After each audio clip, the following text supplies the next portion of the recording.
What up? What are you doing?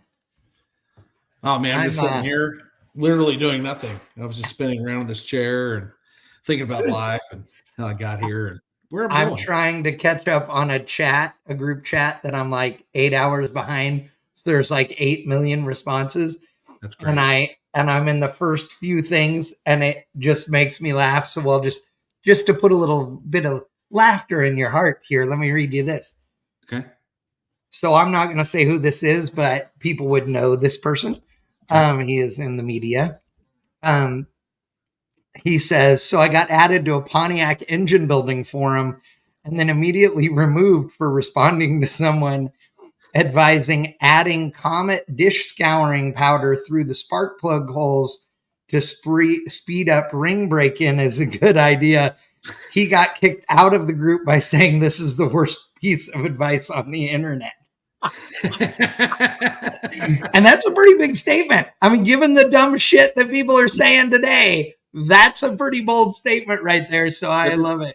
That's pretty bad. I mean, it's pretty good, but it's also pretty bad. I mean, wow.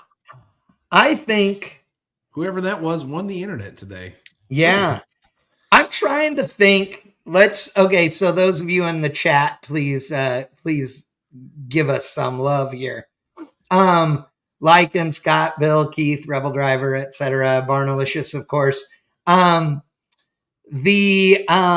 Okay, so if you were gonna add a substance to the cylinder of an internal combustion engine after it was put together, so in other words, through the spark plug hole, or I guess by pouring it down the intake manifold, in hope of either breaking in or rehoning cylinders, what would you choose? What do you think is the thing that you'd want to put in there if Comet is not the thing? Well, I mean, listen, I'm in East Texas, man. I can go outside and dig a hole and I got nothing but sand. It's sand all day long. That is true. Yeah. That is true. I was thinking the same thing. Sand would be the one. I think you would just hone the crosshatch right back into it. It'd be perfect. Oh, rotations, bada bing, bada boom. Yeah. Flush the motor, let it rip, tater chip. So here's the funny thing. Comet, like you'll hear Freiberger and I often say Comet wash something. And I will say that I learned it from him. So if you take Comet, which is that like blue-green powdery stuff that, for scrubbing dishes in your sink and stuff. There, it's the stuff that's underneath the sink that your wife uses on the weekends to usually clean up your mess in the toilet. Yes, there you go. So Comet is powerful stuff. It's super fine, right? It is not abrasive when you just like have it on your hands. Right. But if you were to rub it on like perfectly shiny paint, it would be bad. It would dull it up in a heartbeat. But if you take it on a patinaed car with like, ashy paint, where it's all dusty and gross and everything, dude, you Comet wash that son of a bitch. And especially if you do it like your color sanding, where you do it all in one direction. Oh, dude, money. And it will actually get rid of some of the like bleed through rust on the paint because it's got bleach in it and stuff in it. Oh, it's good. Yeah, it's golden. SOS pad will do that too. Yes, that's right. Oh, Wickman says fill it with fast orange hand soap. Ooh, it'll smell good and get the job done. Wow. Now, here's the only thing that I think is bad about the fast orange there, Wickman, is that would be fine if you were just spinning it with the starter. But if you're going to run it so it self-hones, I think the fast orange is a deal breaker because I think it's going to foul plugs and not work. But sand, won't care. Sand is running.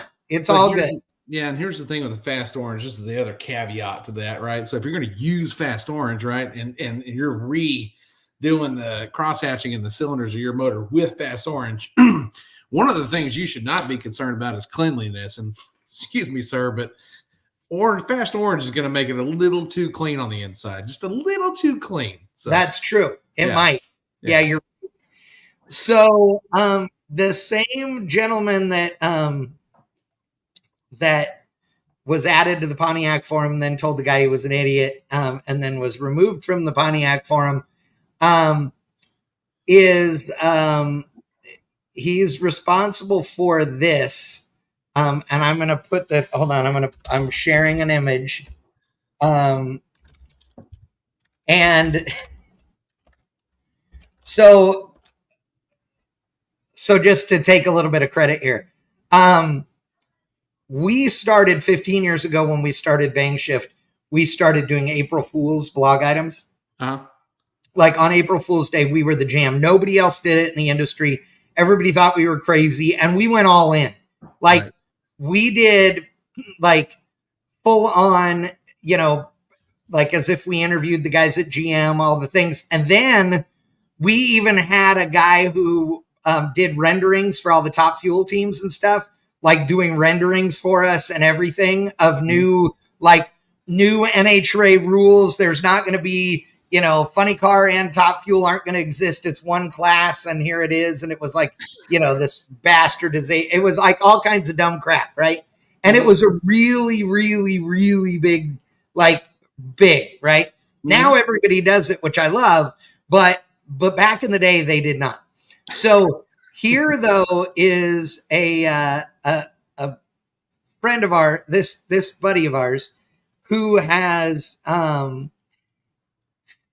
he's brilliant, and this was an April Fool's that he did, and I'm just going to say that he did it. I'm not going to say why and how and all the things. I'm just going to say that this was an April Fool's thing he did.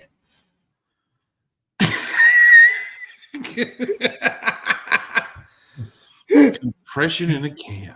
Yeah, Weisco Performance Products. Compression in a can. Connect the can to a spark plug in any cylinder.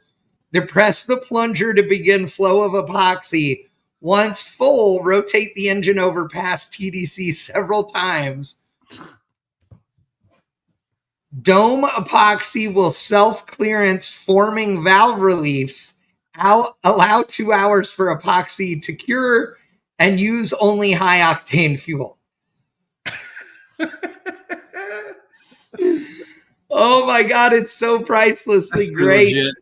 Oh my God, it's so good. You could end up with it. Think about it. If you started with the right amount of piston in it, you could be like 11,000 to 1 compression, like diesel levels of compression. Yeah, what is it? It's 28 to 1. Yeah, it's 28 to 1, exactly. Roughly. Pump gas motor. Yeah, pump gas. It runs on pump 90, 93. Occasionally I'll put the good stuff in it, some of that E85. Oh, Jesus Christ, that's great. And Matt Madsen, I do believe that there needs to be a DIY video on this. He's not wrong. Bill Fowler. We used that at Drag Week 2007. You were there. Fair point. It wasn't that, but it was. Yeah. Okay, so Rebel Driver says, isn't there a myth about small block Chevys using oil and GM telling mechanics to dump Bonami down the carbs? What's Bonami? I can't remember now. I don't remember, but that sounds familiar. What is it? Oh, it's a cleanser. It is also a cleanser. It's like common, like seafoam or whatever. Yeah. Yeah. No, it's like a powdered cleanser for your house. Oh. It's just like for kitchens and bathrooms. It's exactly like common. So yeah. You know what? I wouldn't put it past them one bit back then. Right. I love how new LS owners that get all up in arms like, oh, I had to add a quart of oil in 3,000 miles. Yeah. Have a big block. Dude, a brand new small block Chevrolet and a brand new big block Chevrolet, a quart every thou was the norm, and it's okay. And shut your pie hole. God. Yeah. whiny bitches. I mean, hey, if it's not, I'm in a mood today, by the way. Zero tolerance for any bullshit today. It's off. Don't care. Has it been another one of those days? Yeah, sort of. Well, no, I don't know. I just I'm grumpy today. I had a fine day. I'm just grumpy.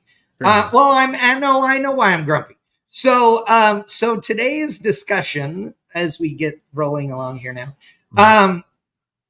first off, want to say that we are sad to hear about Robert Pitts, aka Rabbit, who was a dude from YouTube and Netflix. Apparently, I had no clue about this dude, but apparently he was well loved, awesome dude, entertained people, blah blah blah. Lost his battle with cancer, and that is very unfortunate. Harry Haig is a Drag Week guy. You know him for the orange 68 or 9 Chevelle with the turbo sticking out of the hood. Harry, good dude. I didn't know Harry very well because he was doing Drag Week when I wasn't doing Drag Week. But I mean, I've met him several times here, there, and everywhere. And, we run into each other in the hallways at PRI or whatever. Like, always a super nice dude from Australia, crazy like every Australian. I was involved in a bad car accident and he was not the only person who died in the car accident. Apparently 4 people in the car, 3 died, 1 has survived, and it's just a horrible deal. So so sorry to hear that. Not in a race car thing, just a street car deal back at home in Australia. So and last but certainly not least, at 102 years old, Alex Xydias. Alex Xydias is the founder of SoCal Speed Shop, not the SoCal Speed Shop everybody knows now, that restarted in the 90s, which Alex licensed that so that they could do that. Pete Shaporis wanted to start it, and him and Alex were friends, and so they did that. But he started the original SoCal Speed Shop like 75 years ago. Super good dude. I had the good fortune. Well, what my friend there was trying to say was he had the good fortune of knowing him. And let's just face it, at 102 years old, what a life. Oh my God, yes, right? What a life. I had the good fortune of being around Alex on several occasions, and I can tell you, like, super good dude, very cool racing history, and like just all kinds of neat life experiences in the heyday of hot rodding. I remember a panel at the NHRA Museum with him and Parnelli Jones arguing that was pure entertainment. Also another one with him, Linda Vaughn.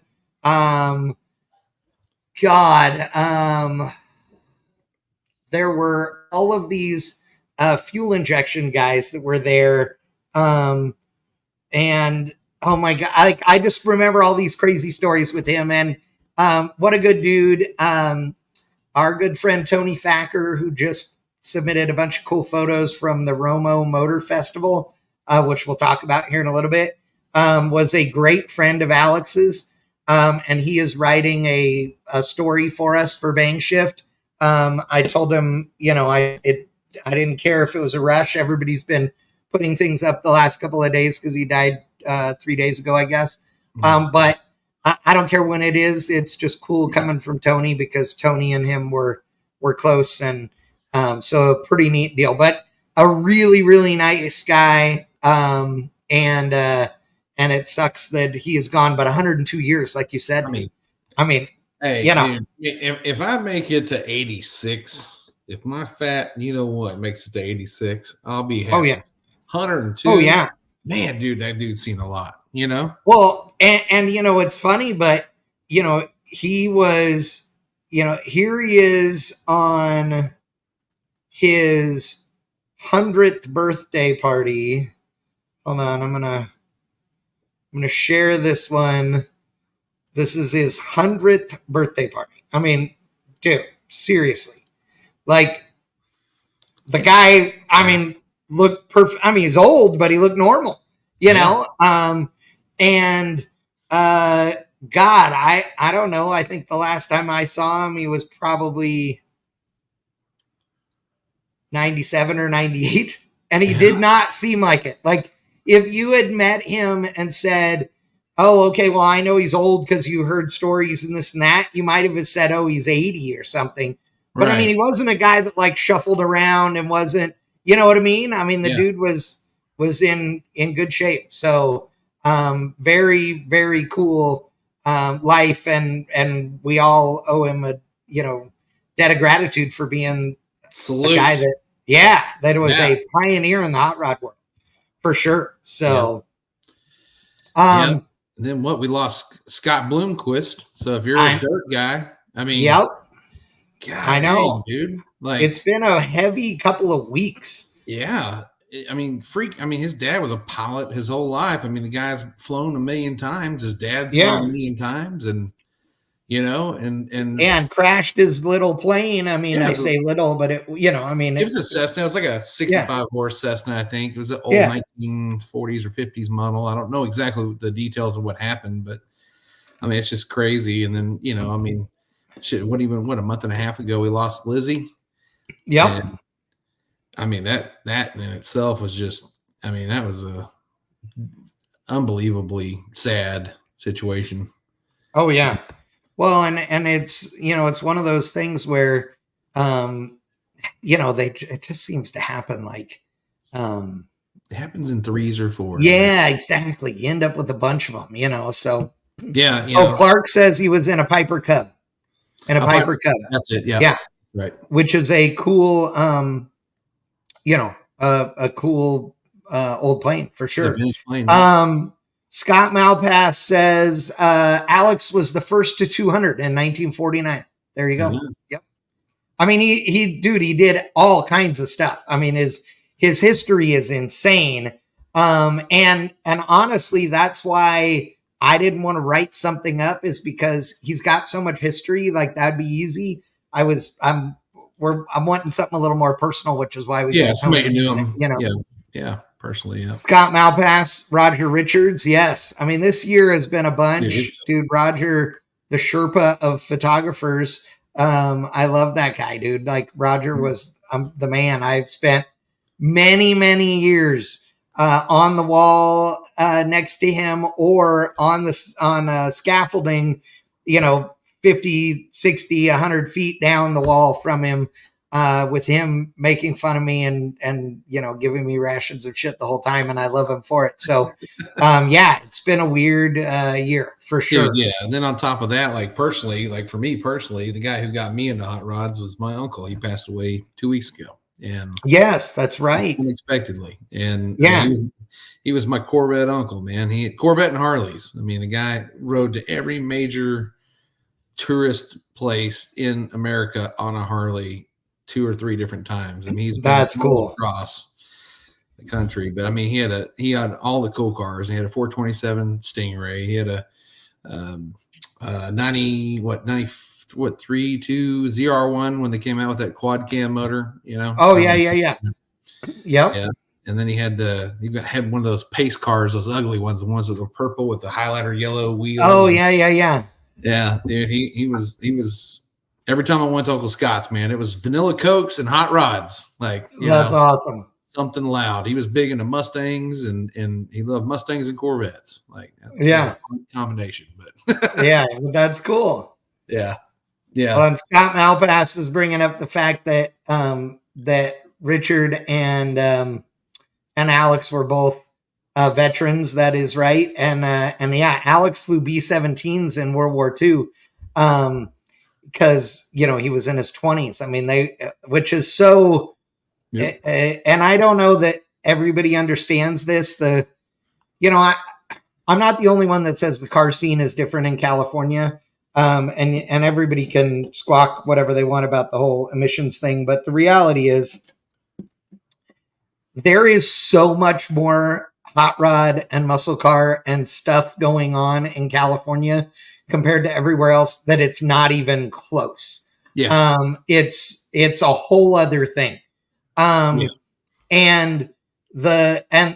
But part of that also is that the history that we all know and read about, guys using, the way AN fittings got used on hot rods first and race cars first was because these guys all came back from the war and we're used to using them on all of these military planes, right? Because and the reality is that while yes, we're in modern times, like in Southern California, if you're in Ontario, you can go to G&J, and G&J is a surplus store that is surplus aircraft and military stuff, not camo and tents and shovels and bullshit.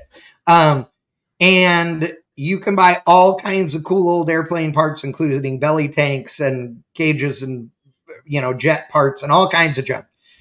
And you can buy original OG from the 30s and 40s AN fittings and stuff there too. You can buy brand new AN fittings also. They sell everything you need to plumb a race car or a hot rod or street car. And they also plumb hot rods and race cars for you.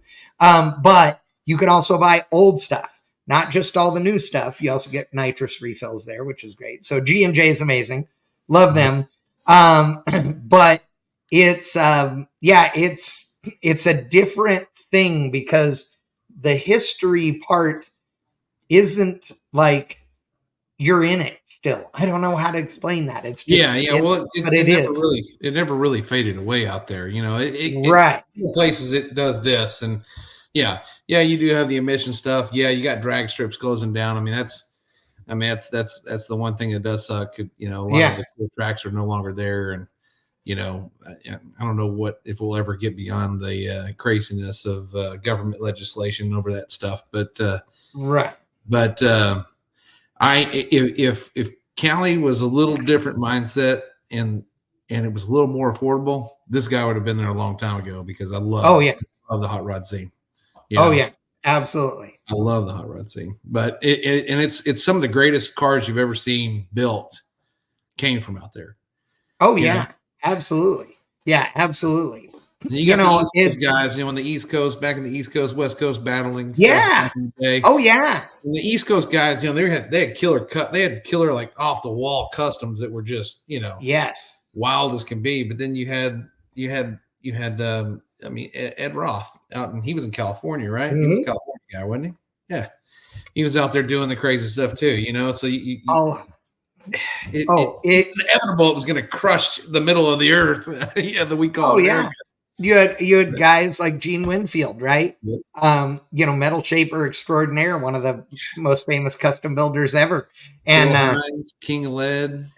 Yes, all those dudes, and it's kind of funny, but the I feel like there's a resurgence in the metal shaping world because people are doing more and more stuff and learning more and more, which is really awesome.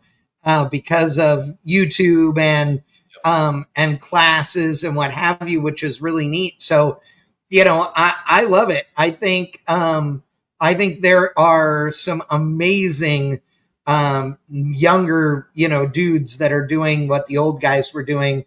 The Scott Clark says, Gene, dude is such a badass. Remember hanging with him in the parking lot at the Nugget like 10 years ago during a rain out at Speed Week. Yeah, I remember spending a night with him behind the Montego because Gene was not a mechanical guy. He's a body guy and done a bunch of records at Bonneville, all those things. Raced at El Mirage and on the Salt forever. And then one year he spun out at Bonneville and he wasn't sure whether he had gotten the thing out of gear or not. And if you go backwards with the trans still in a forward gear, it'll spin the engine backwards and it hurts a bunch of stuff. Yeah. And so we were helping Gene try and figure that thing out. That's what Scott's talking about. Yeah. They loaded the car up, hauled it off the Salt. We had rain that day, and so we knew like we had overnight, we could work on this thing and it probably wasn't going to be, racing the next morning. So we could work on it. And literally Gene, I will never forget this, and Scott will remember this now. Gene sat on the step of his trailer when it was time to eat, and he ate a sandwich for dinner, and a glass of milk. And he had never touched a cigarette, a drug, or alcohol in his entire life. And he drank a glass of milk with dinner every single night. Actually, maybe a glass of milk with every meal, if I remember right now. Gene, unfortunately, has not been in the best of health recently, because he got beat all to shit from his caretaker. And pardon the French, but people found out he's been taken care of. He is getting, the help he needs. And obviously that person is out and been arrested and all those things. So, Gene's in his 80s also, Yeah, I think he's in his 90s now. Maybe. Yeah. And I saw that. I read that. I remember reading that, and I thought, man, I watch him. He does social media stuff, or he was. Yeah. And you could tell there was something off with him. And I don't even know the guy, but you could tell something that was off. And then when I read that, I was like, God dang. 97 years old. 97, yeah. 97. When you talk about those old guys, like there's a newer guy. I can't remember his last name. His name's Ian something. I know who you're talking about. Yep. Yeah. You know what I'm talking about. He was on a couple of TV shows and stuff with Jimmy Shine and stuff back in the day. And but guys like him are keeping it alive. And the reason why I always like Bill Hines, I always loved Gene Winfield because he was the king of the fade. Everybody. Right. Oh yeah. Fade job. And me, that's my background was painting bodies. So I was gonna say. Yeah, I loved those guys. And I'll never forget that Bill Hines is in an interview, and he's always chewing on a cigar. He had that permanent like ridge in his mouth where certain was at. And they said, Bill, you're 89 years old. How many hours are you actually putting in these days? And he said, 16 to 18 hours a day. And they said, at your age, you're still putting in that kind of time? And he goes, absolutely. He goes, if you quit moving, you die. And he goes, and every time you're working on something, just about the time you're ready to tap out because you're exhausted, you come up with some of the best ideas you've ever had. Right. And I was like, that mentality right there, that alone was just amazing. And you watch the guy, he's hunchback. I mean, he's a little guy, and he's still swinging lead paddles. No, he's got no protection on. He's just eating that stuff up. Oh yeah. And I bet if you took his blood was 60% lead. Like right. but he did it. He made amazing creations and all. Yeah, Ian Roselle. That's it. Wickham brought up a builder out of Australia that we share her videos on Bang Shift, but this chick is again, she's out of Australia. She is about as mellow as can be. She is unreal at shaping steel. She's building a Toyota Stout right now, mini truck, that's going to be on hydraulics and all these things. It is insane. It is, I'm going to show you just a clip of video showing some of the work that she's already done. Excuse me, it's Chaos Design. Again, they're out of Australia. And dude, I mean, this stuff is amazing. Watch. No. This is the sheet metal for the floor that she has done. And all the part you saw that was rust and paint at the back, all that's getting replaced. But this is her doing all of that work. Now, there's also a bunch of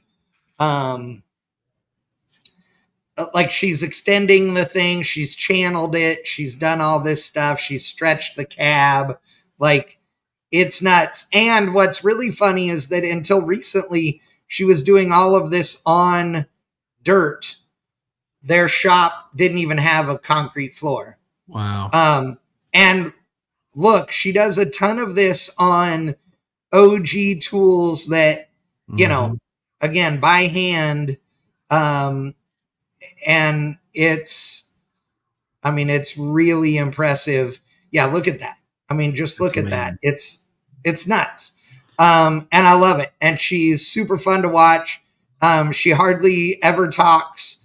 It's 99%, you know, is just watching her do it. But it's impressive. Yeah. And I mean, what? Somebody said single? Question mark? Yeah. Yeah. No, I don't think so, actually. But yeah. There's a girl here that does it too. And now you're making me think, and I feel bad because I've only seen her channel twice, but she does Model A's.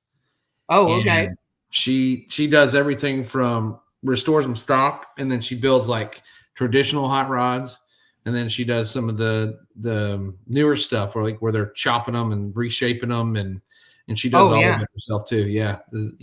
I can't remember. I'll figure out what the name is of her channel, and I'll tell you. It's interesting. She's really good too. It really makes me feel inferior. Because my fabricating skills are not what I'd call up to par. Right. I'd say subpar at best. But Carly Moody, is that who it is? I think that's it. Yeah. Yeah. Rebel Driver Scott is saying Carly Moody. I believe that's her.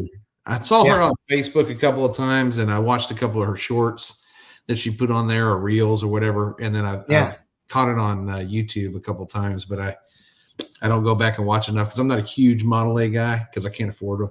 So right. I would love one, but yes, I'm with you. Let me look up Carly Moody. Okay, so other subject though. Oh yeah, I see her. Yes. 32 Ford Roadsters. Yep, that's her. Went to Bonneville. Oh, wait. Hold on. I was at Bonneville with her. She was there with Alex and Megan at one point. I met her. Yes. This year. So yes, I know who she is. She drove a roadster, or not a roadster, a belly tanker, this year, on the salt. I don't know how fast she went. Some belly tankers literally go like 100 miles an hour. Well, less than that. And some go a jillion. So I don't know, but yeah, she does cool stuff for sure. Okay. So on to one of my gripes. Okay.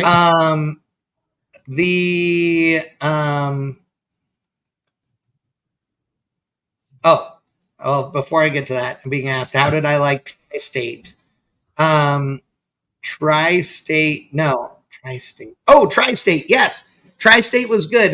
It was that was where the fastest streetcar shootout was. He's behind by an episode. We talked about that too. Yeah. He wanted to go, but he forgot. And he messaged me. He was like, I messaged him. I said, "Hey, are you going to Tri-State today?" And he goes, "I'm working today. I took another shift." I was like, "Oh, you idiot. You just missed the freaking fastest streetcar." He's, "Oh man, that was this weekend." I was like, "Yeah." Yep.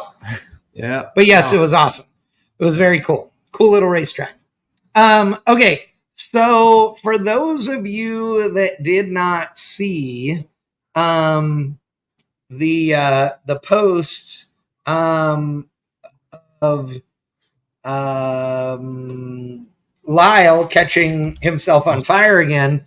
Actually, to be fair, he didn't catch himself on fire, and he was not hurt at all. But here is the video of his pass on fire. So hold on, let me let me share that with you guys. And then we're going to talk about something that has to do with this.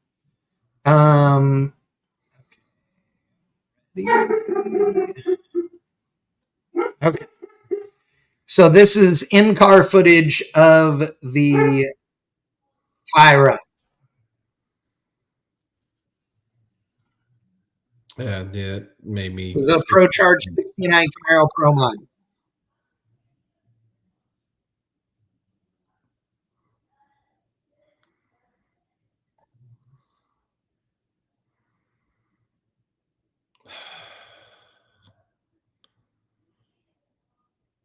Now the fog that's inside the car is the fire system. Okay. You could hear him. Could you guys hear the audio or no? No audio. Okay. There is audio. So the audio is the car pops. You can see the fire in the scoop. And Lyle knows that it's, there. He realizes there's fire. He then is yelling in the radio, I'm on fire, I'm on fire, I'm on fire. He's trying to stop it as quickly as possible. He is waiting as long as possible to set off the fire system, and does so and obviously jumps the hell out of there. You'll notice in the video that his shield was down, which is good. That Lyle was burned real bad in a fire years ago now. That was a really freak deal, but he also had his face shield up, and that's why it burned his face. So he is always the latest and greatest in fire safety now, and he is totally fine. I talked to him that night, and he's like, I'm 100% okay. Like, not, oh man, I'm okay, it'll be all right. Like, zero, no smoke inhalation, no burn, no nothing. Like, he absolutely fine. Everything worked right. And he jumped out of the car and was fine. And the car burned to the ground, or pretty much burned to the ground. Yeah. So here's the thing. A bunch of people have, Wickman, did he say what happened? Wickham is saying that he watched the Shake and Bake show last night where they talked about it. I don't know if he announced what actually happened to start the fire. So if he did, then say that in the chat, and then I'll say, otherwise I'm not saying. Looks like Scott said that they know what the problem is, but they're not ready to release it. Oh, okay. Yeah, I know what it is too. So, Rapid Transit, did he have funny car gloves on, Chad, or do you know? Well, he has the right gloves. Yes, he has the new latest gloves for Pro Mod, which are the seams are on the outside and they're ultra trick and all the things. So yes, it was a parts failure. And that's all that matters. It doesn't really matter why it happened. Like, that's not pertinent to my story. So my thing is this, and I'm going to sound a little bit like a whiny bitch, but I don't care because it's my show. So I don't care. So let's say that he had that this same scenario happened and some piece of safety equipment failed, right? He still got out all right, but let's just, for example, say the fire system didn't work right, okay? Again, just an example, because everything worked perfect in this thing. If that was the scenario, and then people commented and shared his posts and all of those things and said, hey, dude, I use XYZ fire. You should look into their stuff. It's the greatest. Yep. Totally right on, right? That's great.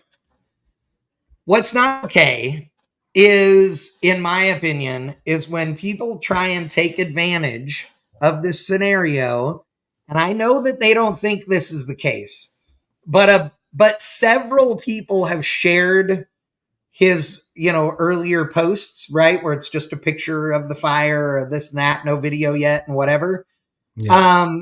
And have said, literally shared it and then are, tagging their safety sponsor.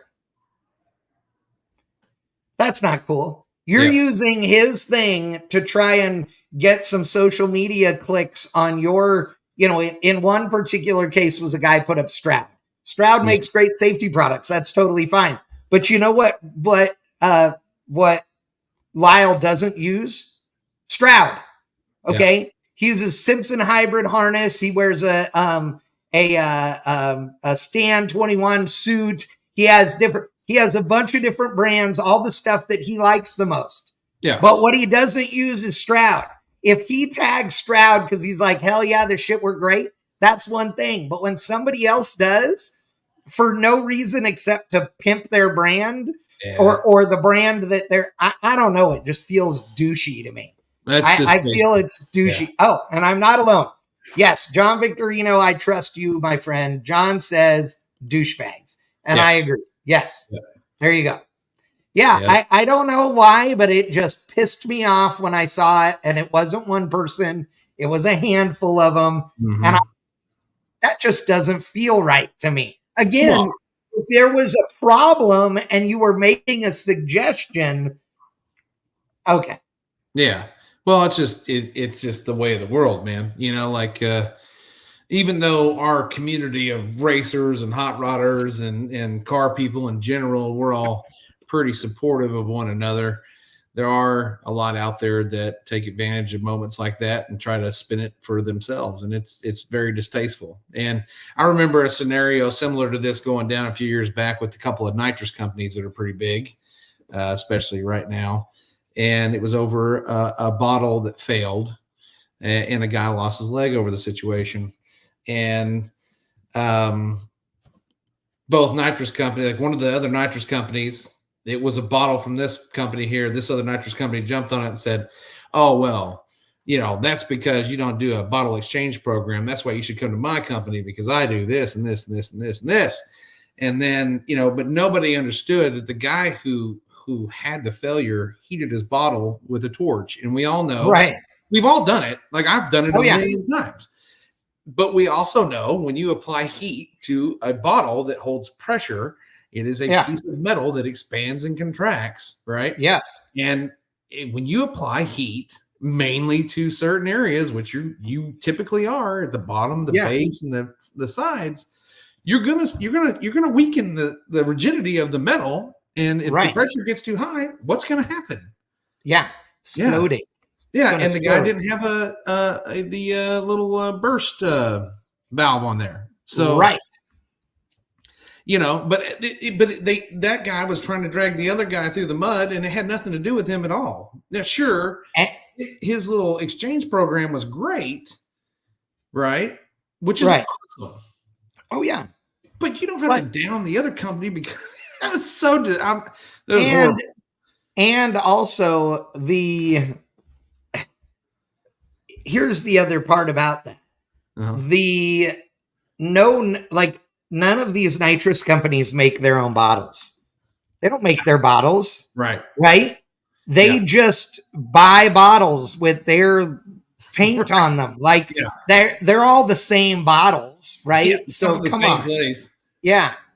It's. This is pretty good. Yes, Grumpy Stiltskins. Like when Shirley said Force would have been fine if he had a bell helmet on. I'm not sure what the hell Shirley was doing that, but she was pissy that day. Let me tell you. Yeah. John Victorino, damn physics is a bitch. Yeah, it is. Yeah.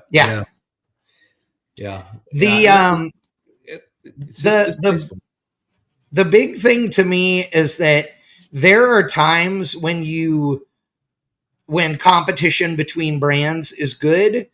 And then there are times when you need to look at the good of the industry or people in general. And there's no benefit there, at all. Even let's say, for the sake of argument, just to paint the ugliest picture, let's say you own Ryan's nitrous, company, and I own Chad's nitrous company, and a dude running your junk had his bottle explode and blow his leg off. Okay. Mm-hmm. I, clearly being the superior nitrous company because it says Chad's on it, still am going to be smart about that. I'm going to be supportive any way I can. And then what I'm going to do is probably, do a podcast or a video or whatever addressing some of the common things that people do wrong that cause bottle failures, right? Yeah. And, and let's talk about some bottle safety. Educate. And at that point, I'm going to reach out to you, even though you are a shitty nitrous company compared to Chad's, and I'm going to involve you in it so that we're doing something for the good of everybody as opposed to just bashing on somebody else, right. And then the nitrous company, let's say Ryan's nitrous company was the one that had the failure, even though Chad's nitrous company has always been a subpar company to Ryan's nitrous, right? Another way to spin it is, that company is like, hey, look, we're going to make light of a bad situation that we really had nothing to do with. And I'm changing the slogan to Ryan's nitrous. Ryan's nitrous, hit so hard to blow your legs off. You know what I'm saying? Like, it's done. It's positive. Yeah. I like it. I'd buy from you. I mean, come on. Every bottle comes with a steel shield. I mean, comes with you get an old school medieval armor only for this side of your body. It's fine. Hey, it's fine. Hey, listen, you buy one kit over 1,000 horsepower, you get one prosthetic leg. You buy two kits, the second prosthetic leg is free. That's right. We'll size it up for you. Here's the other thing, though. I mean, in all seriousness with nitrous, those of us that like it, we know nitrous is not a dangerous thing. It is. It's especially nowadays. My God, if you just follow the instructions, your shit will go faster, right? Yeah. But when something bad happens with nitrous, whether it's somebody blows something up or if some dude blows his leg off, whatever, then it's like, oh man, nitrous, it's so scary. Nitrous is scary. I know. Oh no. No, it's not. Nitrous is awesome. I've only had one scare with nitrous, and it was my fault. Right? Yeah. It really wasn't even a scare. It could have been because I had an out-of-date bottle. But I left a full bottle in my car that I drove every day when I went into work in the dead heat of summer. Oh. And I didn't have a burst valve. No. Yeah. And did it explode? It didn't blow up, but when I went outside, the bottle pressure was pegged at 1,600, and I grabbed onto it, and we just opened the valve and just let it go. And, I was gonna say, just let her eat. Yeah, get rid of it. I was sitting there eating a sandwich, and I was like, "Man, it's hot outside. Nitrous." No way. Yeah. Really? Yeah. Wow. Yeah. You remember seeing the video or the pictures in the last year of a car that a nitrous bottle exploded in and it blew just totaled the car. Yeah. It's bad. It's real bad. Yeah. I mean, at the end of the day, right, you're putting race fuel in something.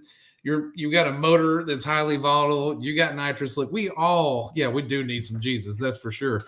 But I mean, every time you get into something that's fast, you're taking a risk. We all know that, right? Oh, yeah. And at the end of the day, right, when all the smoke settles, and everybody's done pointing the fingers at who's this and they did that or they did this wrong. At the end of the day, we are all test mules, right? Everything is ever evolving, and anything you put on your car, especially the hot new item that makes your car so much faster, you're the test mule. Oh, yeah. And shit's going to happen. It's going to go south. Right. God, that's too funny. I will say that, it's never been easier to go fast than it is today. I recently... just a few days ago, I was over at Mast Motorsports for the first time. I've known those guys for years and years. Literally, me and Horace and Damon were talking about it. I've known Horace, before Damon went to work for Mast. So I've known Damon since he went to work at Mast. I remember the first time I met Horace, we were talking about it. We believe it was 2009. That's 15 years ago.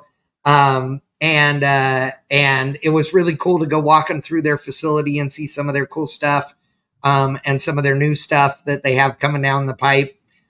Some really interesting things that have nothing to do with hot rods or racing at all, which is an interesting thing, actually. I don't know. I don't think people understand how many automotive aftermarket companies make things for things that aren't the automotive aftermarket. Right. Like military, for example. I can tell you that there are several suspension companies that make stuff for the military, that I know well. I can tell you that there are for example, Holley was the carburetor manufacturer for tanks forever. My buddy Derek, his dad Roger, has a continuous Venturi or whatever they call it. It looks like a Predator carburetor. Yeah. That is, I mean, it's this big, dude. It's huge. That's a Holley. And I mean, there's just tons of stuff like that Holley built forever and ever and ever. And there's a jillion other companies doing the same thing. Brake companies, suspension companies, fastener companies, electronics companies, you name it, making lots and lots of military stuff. And it's kind of cool. Yeah, David Wolf from Wolf Racecraft, but when they were around, they actually started out in aerospace. They were doing plane stuff. And started making some of the fastest Fox bodies on the planet on radials. Yeah. Oh, yeah. Like every record for a small tire Fox body, I mean, was him. Like it was nuts, you know. And then they just moved out of it back to airplanes or whatever they do. Yeah, right. Yeah, I think they just literally got tired of like, okay, what else is there to do? Yeah, you know, we're all done. Let's see. Snailmont says that trains have Coney shocks. There you go.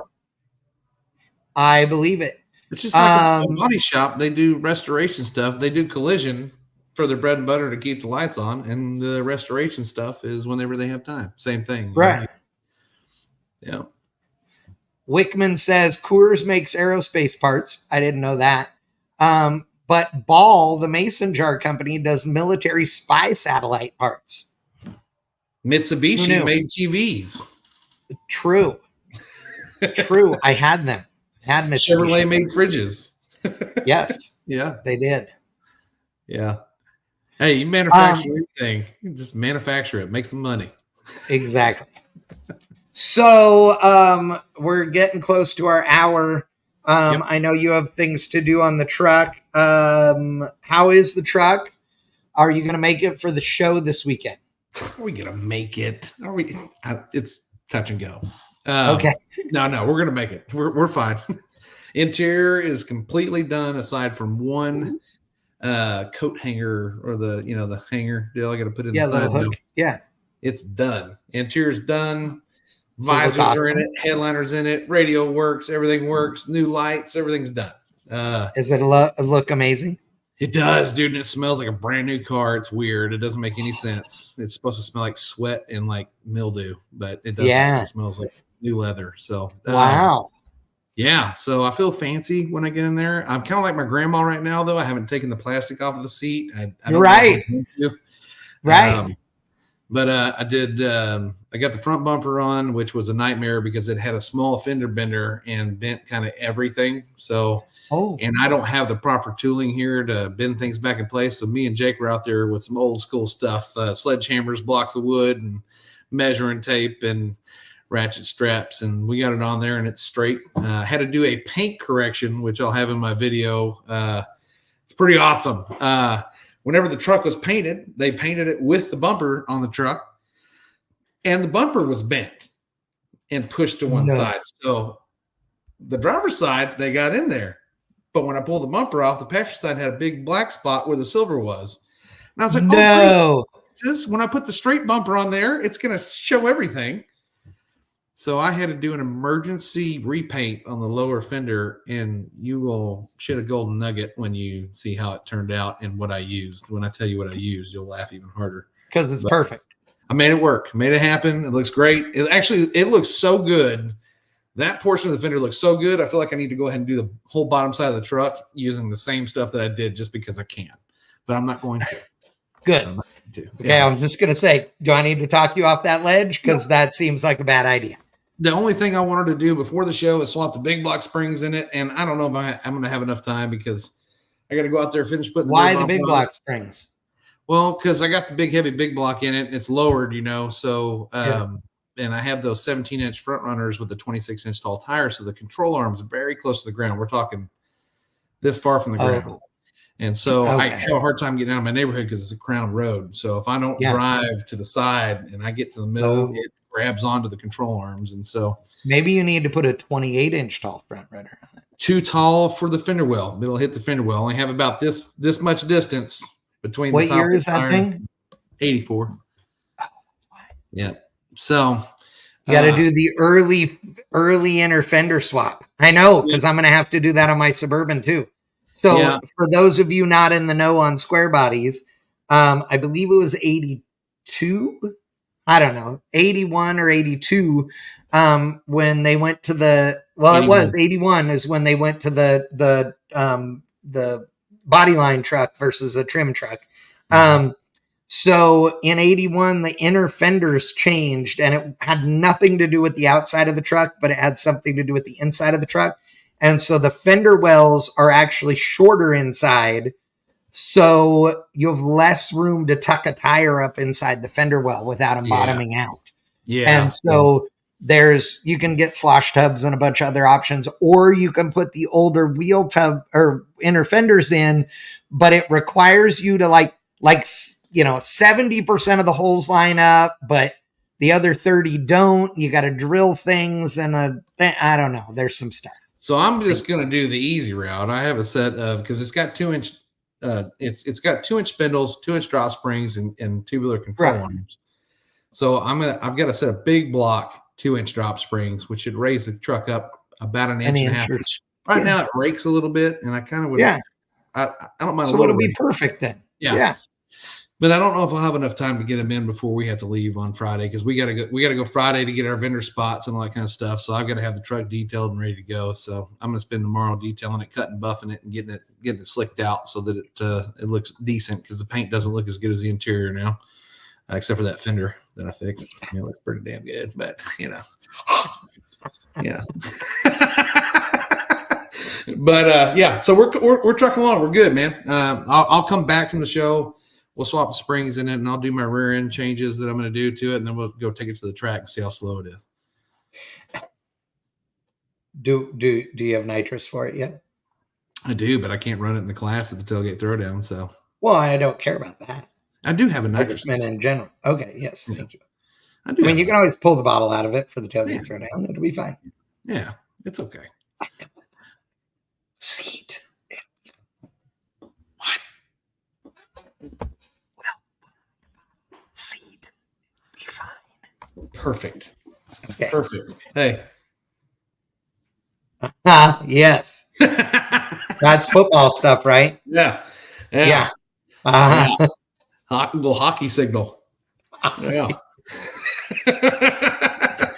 Oh God. Yeah. So Classic Truck Nationals this weekend. You're going, right? You're still going? Yeah, Saturday, right? Yeah. Yes. Yep. If it rains, they're going to move it. They're not going to cancel it. They're going to move it to the Gainesville Outlet Mall up there on 35 and what's the name? Like inside or something? Yeah, it's going to indoor outdoor. See, they're doing an indoor outdoor show in January called the Southern Classic Nationals, where they're going to have semis, motorcycles, bikes, trucks, cars, whatever. It's everything. But they're doing it there. But the guy who owns the place said, "Hey, if you need the venue for the show, move it up here." Is it supposed to rain this weekend? Yeah, it's supposed to, possibly, because we're gonna go. We're gonna go to the show, and then we're gonna leave there and go to the racetrack, and take Chad's squeaky truck and turn the bottle on for the first time. Oh, when? On Saturday night? Saturday night. If for some reason Which racetrack? Huh? Which racetrack? Well, we were going to go to Paris, but it's closed. So our only option right now on Saturday night is to go to the place I don't want to go, but we will go. Cedar Creek. Yeah. But if for some reason it rains Friday night, then we're going to come home, put the spool in my truck, and we're taking my truck, Dave's truck, Thomas Moonshiner, Bradley Stanton's bringing the turbo truck, and Chris Huffines bringing the turbo truck, and we're going to XRP for Test and Tune Sunday. Oh, well, so for Sunday, I'm in for sure. Yeah. So either way, it's an exciting weekend. Yeah. I'm excited. Yeah. I'm ready. Okay. Yeah. My dad wants me to bring the wagon out to XRP. Maybe we should do that on Sunday. Dude, that'd be fun. Thing has not had any love in forever. Do it. It has a tire that's been flat for a while. What kind of it holds air, but it's a drag radial that's been like it's fat. I don't have any drag radials. Dave has some drag flat for a while. It's 17s. Oh, Dave doesn't have 17s drag radials. No, he does not. Nobody does. I don't know. We'll figure it out. We'll figure it out. We'll do something. Yep. Okay. Ladies and gentlemen, boys and girls, children of all ages, thank you so much for joining us tonight. If you know somebody that's old and they're a hot rodder or a racer or whatever, tell them how awesome they are, because we're losing the old guys. And if you, Dave Elmore Summit has some. Actually, they don't, because those sons of bitches never have these. They probably have the Mickey Thompsons, but the ones I've been running are the M&Hs, because Mickey Thompson never made any for years and years and years and years and years, despite the fact that I told them to, but now they do. But shut up, Wickman. They don't usually have them in stock. All you idiots, shut your mouth. Don't you think the guy that runs a 17-inch drag radial would know how to get some? I mean, Jesus Christ. Swear to God, this is the story of my life. You know what you should do? You should run down to the tire What store. I should do is get new friends. That's what I should do. I should get new friends. Go down to Discount Tire. They probably got some tires. Yeah. That's what I'm going to do. I'm going to just put, I have a set of street radials. They're a 275, 65, 17, I believe. They're a 30.5-inch tall street radial. They're epic. And we should just go out there and tune that bitch to leave on to hard tire it. We don't race hard tire here, though. Well, do they have any hard tire shit going on anymore? They just did one in Nakona, dude. They just had a hard tire race up there at that outlaw track in Nakona, I told you. Really? Yeah. See, then I should just put the hard tire on it and we'll progressive the living shit out of the nitrous. And I mean, that big bitch don't spin the tires. It never has. So, I mean, it might actually be the hard tire car of all time. I don't know. This is the only time today I'm going to agree with Dave. No balls. Fine, Dave. If I have time, I'll put the hard tire on it and come up on Sunday and hand you your ass. Yeah, you will. Because if he brings his truck, he's real nervous that his truck's not going to run a number that he wants. So he's thinking, I'm going to take it to the throwdown and run it there. What's the number? Well, any number. He doesn't know. He doesn't race the truck. Hard tire versus hard tire. Let's go, Dave. Just make sure he's on a small tire. Mustang it is. Look at him. He's like, Mustang it is. Sure. Decision made, Dave. There's no blower on the wagon. Okay. It hasn't run in forever, literally, except for Cole's wedding. The tune is junk, I'm sure, because it's 11,000 degrees here. I think it has a weirdo fuel pump in it because I ate a fuel pump. I don't even know. Dude. I don't even know if it has nitrous in the bottles. They're in the quarter panel, but I don't know if it's got nitrous in them. I got 2 big bottles, but I don't know. Hopefully they have the burst valve in them, because those things are probably hot. Dave, it's in the time for you to shop your truck and stack it up against a heavy wagon. Yeah, we'll see. Okay, we'll see. I'll do some recon and we'll see. Otherwise, if we don't do it this Sunday, we really should do it as a fun thing Sunday night. Like we really should do. I mean, in all honesty, we should do like this. Just talk a bunch of shit and do a bunch of things and, like We got $1,000 on this one. And we should do like a hard tire and then on a radial both, like same night. Oh, dude. Yeah. I'm game. Yeah. I'm game. Let's go. It'll be awesome. Yes. Everything we have is a tailgate. I mean, mine's just on a station wagon. It'll be perfect. We'll do our own tailgate showdown instead of the road. That's right. That's Sunday night. XRP. Be there. Be there.